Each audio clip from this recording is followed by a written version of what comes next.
그 지역의 목자들이 밤에 밖에서 자기 양떼를 지키더니 주의 사자가 곁에 서고 주의 영광이 그들을 두루 비추매 크게 무서워하는지라.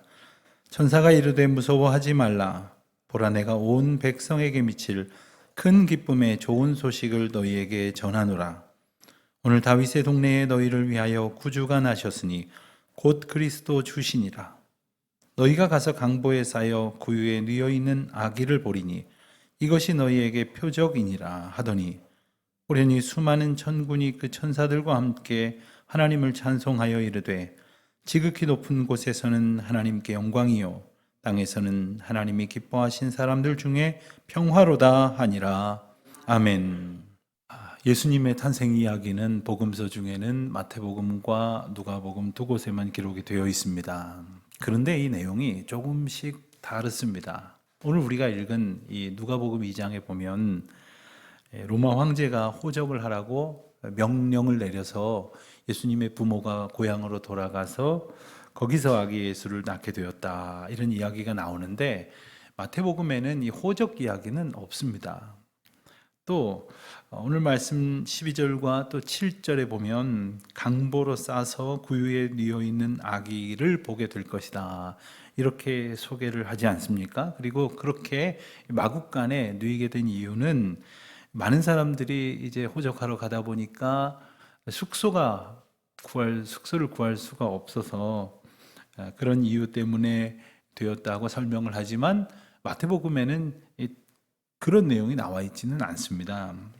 반면에 마태복음 2장에는 동방 박사들이 이제 아기 예수를 찾아 경배했다, 이런 이야기가 나오지만 또 구유나 마국간에 대한 언급은 없습니다. 그래서 어떤 사람들은 이런 조그마한 그 차이를 발견하면서 뭔가 이상하다, 뭐 좀 이렇게 앞뒤가 안 맞는 것 아니냐, 이런 이야기를 할런지도 모르겠어요. 그러나 성경이 우리에게 일러주시는 것은 아주 빈틈을 찾지 못할 정도로 완벽한 어떤 스토리를 들려주려는 것이 아니라, 이 이야기를 통해서 모든 사람들이 어떻게든 예수 그리스도가 누구신지, 왜 이렇게 오셨는지를 통해서 그분은 어떤 분이신지를 알게 하려는 목적을 가지고 있음을 기억해야 합니다. 누가는 예수님의 탄생 사건을 설명하면서 황제의 명령으로 비롯됐다든가 호적을 하러 가는 길이었다든가 많은 사람들이 움직이느라고 숙소가 부족했다든가 이런 실제적인 그러한 근거를 설명을 하고 있습니다마는, 그보다 더 중요한 것은 바로 예수님이 어떤 분이시냐는 거죠. 그리고 이 모든 일을 하나님께서 통치하시는 인도하심 속에 이루어 내셨다라는 말씀입니다. 예수님이 베들레헴에서 나신 것이 로마 황제가 명령했기 때문에 이렇게 이루어진 일이 아니라 하나님께서 일찍이 약속하셨고 그리고 이스라엘 백성들에게 예고하셨던 귀한 일이라는 것이죠. 구약 성경 미가서 5장 2절을 보면 이렇게 기록되어져 있습니다. 그러나 너 베들레헴 에브라다야, 너는 유다의 여러 족속 가운데에서 작은 족속이지만 이스라엘을 다스릴 자가 내게로 나올 것이다. 그의 기원은 아득한 옛날 태초에까지 거슬러 올라간다, 이렇게 말씀하셨어요. 그러니까 이미 수백 년 전에, 아니 태초로까지 거슬러 올라가 보면 하나님께서 이러한 구원의 은혜 역사를 예비하셨다 하는 겁니다. 베들레헴은 바로 이 다윗 왕의 고향이었습니다. 그리고 그 옛날 사무엘이 다윗에게 기름을 부어서 이스라엘의 왕으로 세웠던 바로 그곳이었죠. 그래서 이스라엘 백성들은 베들레헴을 다윗의 동네라 이렇게 기억을 하고 있었고, 그리고 미가서의 약속의 말씀을 비롯한 여러 예언의 말씀을 통해서 다윗의 후손으로 오실 메시아를 기다리고 있었습니다. 그렇기 때문에 베들레헴에 오신 아기 예수를 하나님이 보내신 메시아인 줄로 알 수 있었던 거예요. 지금도 마찬가지입니다. 하나님 주신 말씀을, 그리고 그 약속을 붙들지 않고 외면하고 살아가면 하나님이 행하시는 일이 어떠한 은혜의 역사로 내게 지금 주어지는지를 알지 못합니다. 그저 어리석은 채 길을 잃고 방황할 수밖에 없다는 거죠. 자, 그런데 오늘 이 사건이 하나님의 전적인 섭리 속에 되어진 일이다 라고 하기에는 뭔가 좀 황당한 상황이지 않습니까? 아기가 태어나는 이 귀한 사건, 특별히 하나님께서 인간의 몸을 입고 오시는 이 사건에 예비된 것 치고는 너무 허술한 거예요. 만삭의 산모를 위해 준비된 분만실이 마구간이었다는 것이나, 혹은 준비된 출산용품이라고는 아기를 누일 말에 밥그릇 통밖에 없었다는 것, 너무나 황당해 보이기까지 합니다. 어쩌면 번듯한 호텔은 관두더라도 깨끗한 여인숙은 없었을까요? 그저 이렇게 짐승의 우리에, 그리고 구유에 나고 누이셔야만 했었을 것인가? 사람들이라면 누구나 다 거창하고 화려한 자리를 추구하지 않습니까? 아기 낳을 예정이 있는 집에서는 깨끗하고 좋은 병원, 또 산후조리원, 그리고 도우미를 예약해 놓고 그렇게 손을 꼽아 나를 기다리지 않습니까? 그런데 어떻게 하여 이런 모습으로 하나님은 오셨다는 것일까요? 여러분, 우리 중에 아무리 가난했었던 형편이었어도 마구간에서 나신 분은 없을 것 아닙니까? 그렇다면 이것은 뭔가 메시지가 있는 거예요.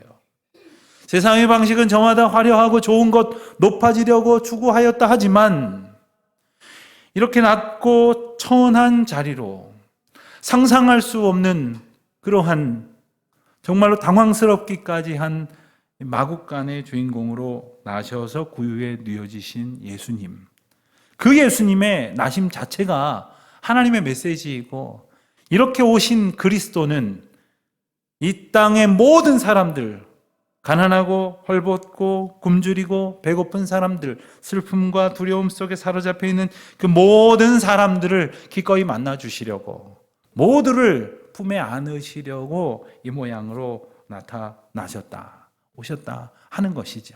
그뿐이 아닙니다. 그렇게 오신 것도 모자라서 그 소식을 전하신 일도 정말 가장 보잘것없는 사람들에게 먼저 나타나셨다는 거예요. 오늘 본문을 보면 목자에게 나타나셔서 천사가 그 크고 비밀한 기쁜 소식을 전하게 되지 않습니까? 목자란 당시 유대 사회에 있어서는 가장 가난하고 보잘것없고 그리고 무시당하고 천대받던 그런 사람들이었습니다. 여러분, 하나님께서 이 땅에 오신 소식, 예수 그리스도가 탄생하셨다는 소식을 가장 먼저 알린다고 하면 누구에게 알리면 좋겠습니까? 언론사에 보도자료를 보낼까요? 아니면 가장 힘 있는 권력자에게 가서 먼저 이 소식을 전할까요? 누구에게 이 소식을 전하겠습니까? 천사가 가장 먼저 만난 사람이 목자였는데 세상의 방식이라면 어땠을까요? 만약 세상에서 가장 돈이 많은 그 기업인이나 혹은 유명한 석학이나 세계적인 권력자가 대한민국을 방문하게 됐다면 누구를 제일 먼저 만날까요? 방송국에 가서 기자회견부터 할까요? 아니면 청와대에 먼저 가서 대통령을 만날까요? 요즘 같은 상황이면 여야 후보를 만날까요? 어떤 사람을 만나서 가장 먼저 어떤 메시지를 전할까요? 그런데 하나님께서는 예수 탄생의 이 기쁘고 복된 소식을 목자들에게 먼저 전하셨다는 거예요. 만일 목자들이 아니라 하나님에 대해서, 하나님의 말씀인 율법에 대해서 가장 잘 알고 있었던 사람들에게 먼저 찾아갔더라면 어땠을까? 흔히 이것이 일반적인 그리고 합리적인 그러한 예상 아닐까요? 그러나 만약 바리새인들이나 서기관 같이 하나님을 가장 잘 아는 사람들에게 찾아갔더라면 아마 목자에게처럼 환영받지는 못했을 거예요. 왜냐하면 그들이 생각했던 메시아는 로마 제국을 물리치고 강력한 나라로 이스라엘을 회복시킬 위대한 영웅을 기다리고 있었는지 모르겠어요. 물론 그렇다고 해서 목자처럼 가장 형편없는 하층민이기 때문에 단지 그 이유만으로 천사가 첫 번째 방문자로 택했다고 말할 수는 없을 겁니다. 그렇다고 한다면 적어도 저와 여러분들은 이 목자보다 나을 테니까 방문하지 않으실지도 모르겠어요. 그렇다면 도대체 목자는 왜 이 첫 번째 천사들의 방문자로 이렇게 세워졌을까? 가만히 들여다보면 오늘 본문에 목자들이 사실 대단한 어떤 능력이나 조건이 있어서 천사들의 방문을 받은 것은 아닌 것 같습니다. 게다가 아기 예수를 위해 목자들이 한 일이라고 특별한 것도 없습니다. 마태복음에 나오는 동방 박사들은 그래도 황금, 유향, 모략 이런 거 가져가서 경배라도 했지, 목자들은 뭐 특별히 한 것이 없어요. 그러나 가만히 보면 말이죠, 그들이 한 일이 있습니다. 우선 그들은 천사들의 메시지를 들었어요. 들었단 말입니다. 여러분, 지금도 하나님께서 우리에게 말씀하시고 들려주신 그 음성, 듣기를 고대하는 것에서부터, 듣는 것에서부터 놀라운 하나님의 임재의 복이 임하게 될 줄로 믿습니다. 믿음은 들음으로부터 시작한다고 말씀하셨어요. 주의 말씀을 귀 기울여 듣는 우리의 남은 평생의 삶이 되시기를 바랍니다. 그리고 천사가 일러준 대로 가서 보았어요. 듣는 것까지는 했을지 몰라도 가서 보았어요. 순종했습니다. 그 말씀을 믿었습니다. 그런데 그들이 본 것은 하나님이 행하신 놀라운 일이었고, 그리고 말씀이 정말 육신이 되어 오신 하나님의 약속이 성취되어지는 놀라운 현장이었습니다. 그러나 목자들이 단지 듣고 가서 본 것뿐이었지만, 성경은 표현하기를 그 사건을 통해서 하나님의 영광이 선포됐고 또한 땅에는 평화가 주어졌다, 이렇게 말씀하시지 않습니까? 자, 그날 밤에 무슨 일이 있었기에 이 놀라운 은혜가 임하게 된 걸까요? 다시 한번 살펴보자면, 목자들이 밤에 자기들의 양떼를 지키고 있을 때 천사들이 나타났다고 했습니다. 그래서 주의 영광이 두루 비쳤다고 했어요. 그러니까 주의 영광, 즉 하나님의 임재가 확실히 펼쳐진 것입니다. 그랬더니 두려워했다고 그렇습니다. 10절에 보니까 천사들을 말하기를 두려워하지 말라. 보라, 내가 온 백성에게 미칠 큰 기쁨에 좋은 소식을 너희에게 전하노라. 이렇게 선포합니다. 자, 목자들은 어떤 그 신비로운 상황이 펼쳐졌다는 느낌은 피할 수 없었어요. 그런데 도대체 천사가 일러준 온 백성에게 미칠 큰 기쁨의 좋은 소식이라는 게 뭘까? 11절 말씀이 그것을 설명하고 있습니다. 오늘 다윗의 동네에 너희를 위하여 구주가 나셨으니 곧 그리스도 주시니라. 여러분, 이 다른 일은 모르겠는데 이 상황 속에서 목자들은 뭔가 대단한 일이 벌어졌다는 것을 직감했고, 그리고 누가 나셨다는 거예요. 누가 태어났다는 얘기일까? 누가 오셨다는 얘기일까? 구주가 나셨다는 이 말, 본문에서 구주라고 번역된 헬라어는 소텔이라는 단어인데, 이 말 뜻에 굉장히 심오한 의미가 담겨져 있습니다. 이 말은 일반적으로 구원자라고 번역이 되는데, 특별히 이 말이 사용된 가장 대표적인 용례를 보면, 백성들이 전쟁 가운데에서 이제 지게 되면 죽거나 모두 끌려가서 포로가 되고 마는 것인데요, 바로 그 전쟁의 패배 상황 속에서 건짐을 받았을 때 사용하는 말이 바로 이 소텔, 구원자라는 말이에요. 그러니까 우리가 다 죽게 되어진 절체절명의 위기 가운데에서, 전쟁 가운데에서 우리를 구원하신 구주가 나셨다는 거예요. 그런데 또 한 가지 뜻이 있는 것은 바로 하나님이라는 뜻이 담겨져 있어요. 그리고 나셨다라는 말은 태어났다, 오셨다라는 뜻이니, 이 말을 종합해 보면 전쟁과 같은 상황 속에서 우리가 죽을 수밖에 없고 다 멸망할 수밖에 없는 절대적인 위기 속에 있는 우리를 구원하시기 위하여 하나님이 오셨다라는 거예요. 그런데 하나님이 지금 저기 오셨나 보다, 하나님이 지금 저 남의 나라에 오셨나 보다, 하나님이 저 다른 시대에 오셨나 보다, 이렇게 받아들인 것이 아니라 바로 지금, 그리고 나를 위해서 오셨다라는 사실을 목자가 받아들인 거예요. 믿은 거예요. 이것을 깨달은 거예요. 사실 이 천사가 전한 소식이 말할 것도 없이 놀라운 것이지만 그것이 나와 상관이 없는 것이라고 여겼다면 목자들은 가지 않았을 겁니다. 듣지도 않았을 거예요.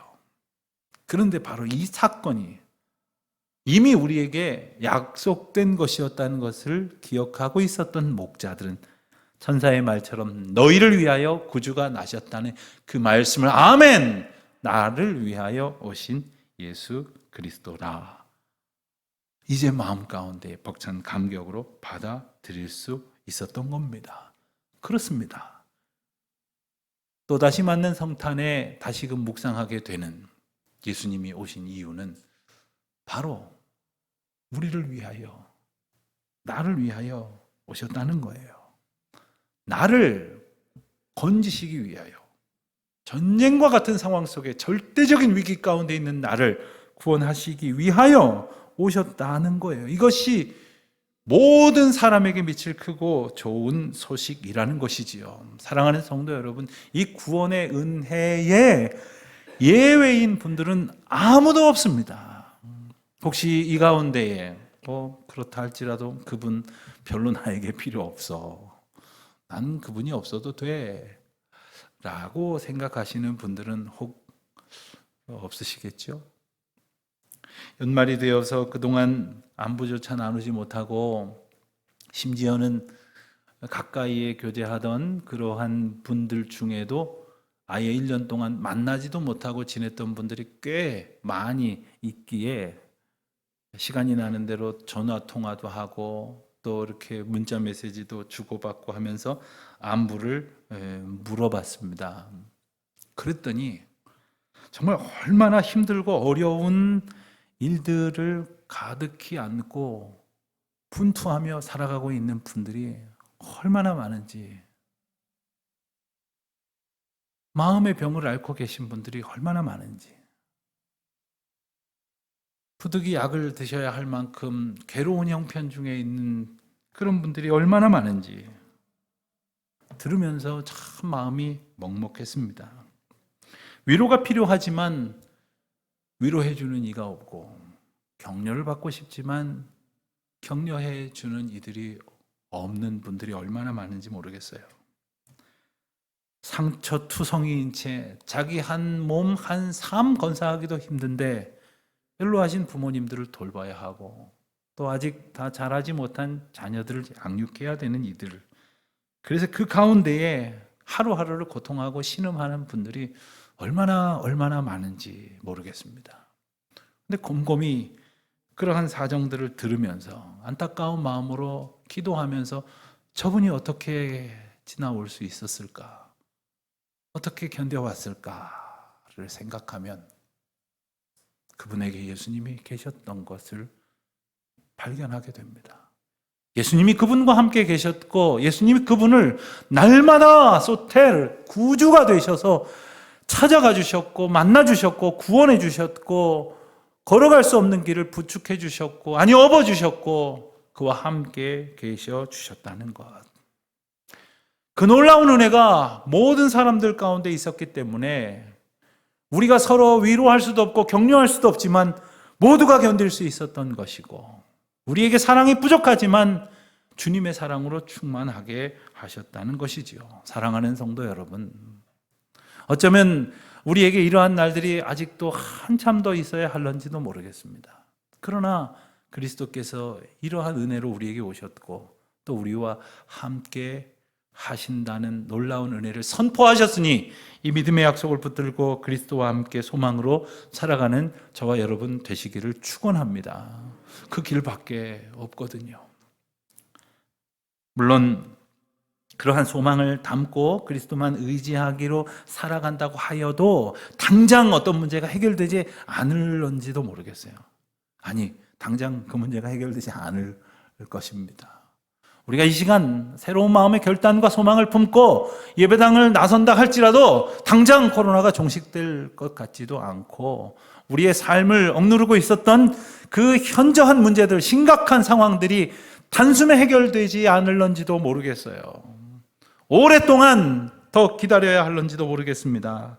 적지 않은 시간 동안 더 우리로 하여금 견디기를 요구할런지도 모르겠습니다. 그래요. 그럴 수도 있을 것이고 어쩌면 그럴 것입니다. 하지만 주님이 오늘 우리에게 오신 것은 단지 왔다 가신 것이 아니라 오셔서 우리와 함께 하시고 우리와 언제나 동행하신다는 약속인 것을 기억하는 우리 모두가 되시기를 바랍니다. 오늘 본문을 보면 천사들에게 그 메시지를 듣고 순종해서 베들레헴으로 가서 마구간 구유 위에 누인 어린 아기의 모습을 목자들이 보았지만 당장 그렇다고 그들에게 무슨 일이 벌어지지는 않았어요. 분명히 말하자면 예수님께서 장성하셔서 공생애를 시작하시기 전까지 어떤 일이 분명하게 드러난 것도 없었을 거예요. 그러나 우리에게 그와 같은 고통의 지속이 있다 할지라도, 그리고 근심이 해결되지 아니하고 염려가 쉬 가라앉지 않는다 할지라도 그리스도께서 오심으로 소망을 품게 하셨던 것처럼, 그리스도께서 오심으로 우리 가운데 함께 하시는 은혜를 역사하신 것처럼 바로 이 순간 믿음으로 소망으로 살아가기를 애쓰는 우리 모두에게 성령님은 함께 하셔서 우리를 도우시고 인도하여 주실 줄 믿습니다. 이것이 예수님께서 오신 능력이고 우리에게 오신 이유입니다. 사랑하는 성도 여러분, 그런데 주님께서 이 땅 가운데 오심으로 그리고 천사들에게 나타나셔서 말씀하신 그 은혜로 인하여 얼마나 놀라운 일이 벌어졌는지를 우리에게 보여주신다는 것을 또한 잊지 마시기를 바랍니다. 13절 14절 말씀을 보니까 호련히 수많은 천군과 천사들이 함께 하나님을 찬송하였다고 했어요. 그러면서 지극히 높은 곳에서는 하나님께 영광이요, 땅에서는 하나님이 기뻐하신 사람들 중에 평화로다 선포하십니다. 그렇습니다.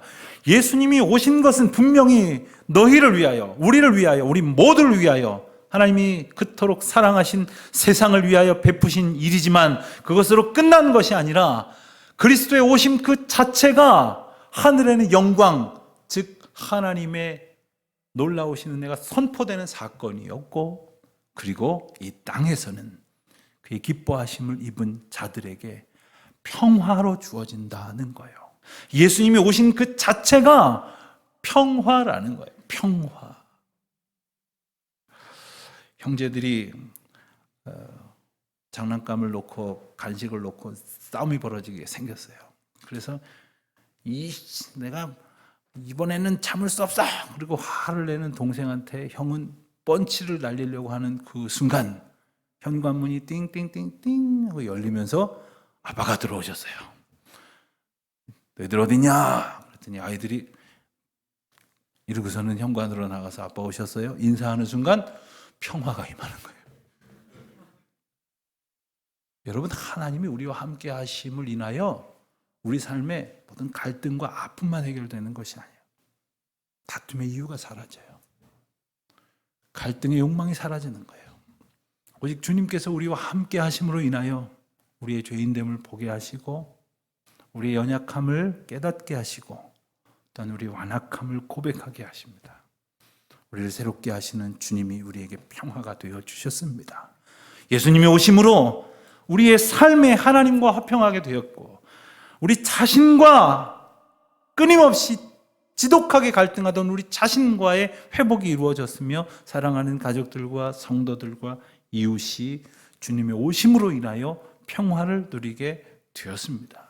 사랑하는 성도 여러분, 그 은혜로 인하여 하나님의 영광과 평화를 인하여 기뻐하는 저와 여러분 되시기를 주님의 이름으로 축원드립니다.